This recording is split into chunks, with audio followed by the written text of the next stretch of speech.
بلند شدیم. یه فتح‌الله غریب نوازی بود، لیدر پرسپولیس تهران بود. اون موقع ما هم داشتیم اسمی تو اسم در میکردیم و اینا.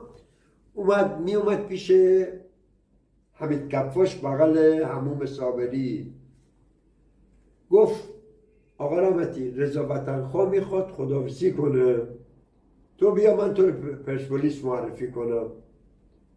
گفتم باش. از خدا خواسته ما چی میخواستیم؟ پرسپولیس. تو میخواستی بری دانشگاه شریف، دانشگاه تهران، راحت‌تر از این بود که بخوای بری پرسپولیس. چیه؟ ما نه یه کفش داشتیم، نه یه جوراب داشتیم، نه هزینه عیاب‌زوها رو خود ما رو تا تهران نداشتیم. بالاخره ما هم خوشحال گفتیم باشه. رفتیم تهران. همون روز اول که رفتیم تمرین، درست یادم میاد بارون بود، ما تو بولینگ عبدو تمرین میکردیم. ایرج سلیمانی بعد از تمرین اومد، خداش بیامرزه، اونا تو پرسپولیس بودن. گفت که بچه کجایی؟ گفتم بچه شایی. خودش سپاه دانش با سفر ایران پاک خدا بیامرز تو شایی بودن. گفت که برو شهباز، ما همه میخوایم بیاییم شهباز.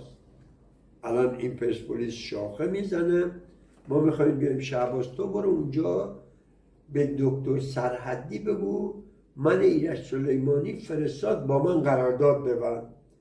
من این نقل قول به آقای فتح‌الله غریب نواز که خدا اونم بیامرزه، همه اینا مردن دیگه، خیلی تماشاچی ها ما مردن، حالا دیگه نوبت ما دیگه. گفتم که اینجوریه. گفت که خب برو، راست میگن، الان پرسپولیس میخواد با شهباز شاخه بزنه، اینا ما همه میخوایم بیاییم، چون همه بزرگا میخوام بیام تو شهباز. همینجوری هم شده بود.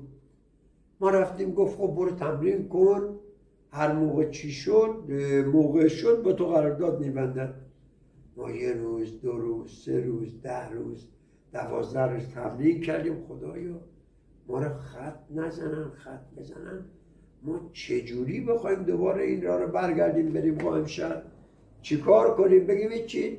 دست از ما درازتر از تهران، از ملوان که افتادیم، از شهباز هم بیفتیم دست از ما درازتر، برو قائمشهر دیگه. کی میتونه قائمشهر زندگی کنه؟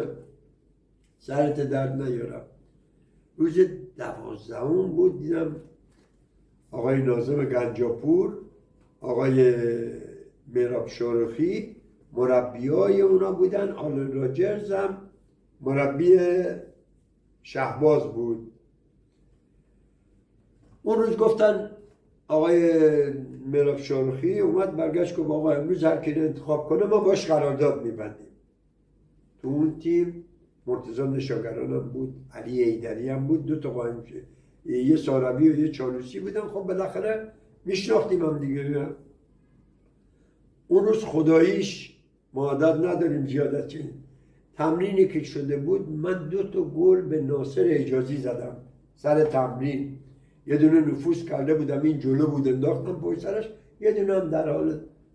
بالاخره راجرز گود خوب و با من قرارداد ببندن. من زنگ زدم به آقای غریب نواز، گفتم اینجوری شد. ما بغل بهش گفتم آقا تمرین شد اینجوری شد، من امروز 2 تا گل زدم. به کی زدم؟ به ناصر حجازی زدم. خیلیه. گفت جدی میگی؟ گفتم والا. گفتم قبول کردن و گفتم قرارداد ببندن. به من برگشت گفت که میدونی 100% قبولت کردن؟ گفتم موقع 100% قبول کردن. گفت برمیگردیم میگی هر چی به اکبر محمدی میخوایم بدین. اکبر محمدی اون موقع در حد ملی بود، باید به منم بدین.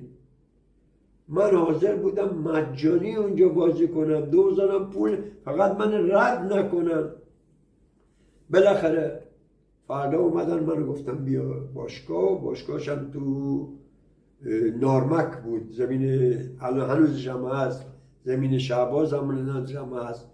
ما رفتیم اونجا، گفتم خب چیکار میخوای بکنی؟ ما میخوایم باید قرارداد ببندیم. اون موقع علی ایدری که تیم ملی جوانان بود بهش داده بودم 5000 تومان، دقیقا یادم میاد. من برگشتم بهش گفتم هرچی به اکبر محمدی میدیم به منم بدیم. با ترس و لرز، با دلوره نکنه بگم بچه برو بینیم بابا تو چی میگی. موقع فوتبال هم مازندران آنچنان اسمی نداشت که. بالاخره این ور گفتن آقا این در حد ملیه، این اینجوریه، نصر عبداللهی. من گفتم آقا اینجوریه دیگه. نه من میرم ملوان، یکم دلم قرص شده بود اینا. این ملوان برای من یه پاشناشیلی شده بود که بگم اگر اینجا نشد میرم اونجا.